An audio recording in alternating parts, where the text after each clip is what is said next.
കോൺഗ്രസ് ഭരിക്കുന്ന തൃശൂർ മാള സർവീസ് സഹകരണ ബാങ്കിൽ കരുവന്നൂർ മോഡൽ തട്ടിപ്പ് 10 കോടി രൂപയുടെ ക്രമക്കേട് നടന്നെന്നാണ് സഹകരണ വകുപ്പിന്റെ കണ്ടെത്തൽ. നഷ്ടമായ തുക ഭരണസമിതി അംഗങ്ങളിൽ നിന്ന് ഈടാക്കാൻ നടപടി തുടങ്ങി.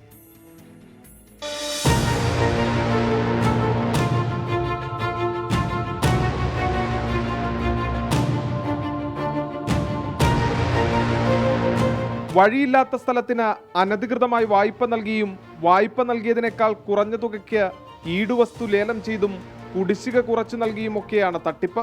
ഏറെക്കാലമായി കോൺഗ്രസ് ഭരിക്കുന്ന സഹകരണ ബാങ്ക് നിലവിൽ 22 കോടിയോളം രൂപ നഷ്ടത്തിലാണ്.